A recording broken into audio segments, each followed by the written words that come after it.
கரூர் கூட்ட நெரிசல் வழக்கில் சிபிஐ விசாரணையை கண்காணிக்கும் குழுவில் ஐபிஎஸ் அதிகாரி சுமித் சரண் வருகை தர இருக்கிறார். இதுகுறித்தான கூடுதல் விவரங்களை வழங்குவதற்காக எமது செய்தியாளர் கிருஷ்ணமூர்த்தி இணைப்பில் இணைகிறார். கிருஷ்ணமூர்த்தி வணக்கம். இதுகுறித்தான முழு விவரங்களை பதிவு பண்ணலாம்.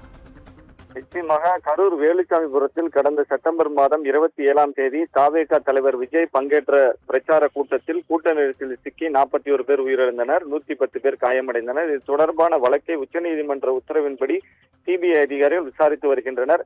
கரூரில் முகாமிட்ட சிபிஐ அதிகாரிகள் சம்பவத்தில் இறந்தவர்களின் குடும்பங்கள் மற்றும் காயமடைந்தவர்கள், ஆம்புலன்ஸ் ஓட்டுநர்கள், போலீசார், தாவேகா மாநில நிர்வாகிகள் மற்றும் வேலுச்சாமிபுரம் பகுதியைச் சார்ந்த வியாபாரிகள் உள்ளிட்ட பல்வேறு நபர்களிடம் தொடர்ந்து விசாரணை மேற்கொண்டு வருகின்றனர்.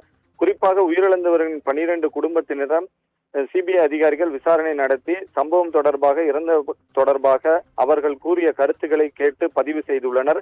இந்த நிலையில் சிபிஐ விசாரணையை கண்காணிக்கும் சுப்ரீம் கோர்ட் ஓய்வு பெற்ற நீதிபதி அஜய் ரஸ்தோகி தலைமையிலான சிறப்பு குழுவில் உள்ள ஐபிஎஸ் அதிகாரி சுமித் சரண் இன்று கரூர் சிபிஐ அலுவலகத்திற்கு வந்துள்ளார். மேலும் இந்த வழக்கில் சிபிஐ இதுவரை விசாரணை செய்த தரவுகளை இந்த குழுவிடமிருந்து ஆய்வுகளை பெற்று வருகிறார் என்பது குறிப்பிடத்தக்கது. பவித்ரா,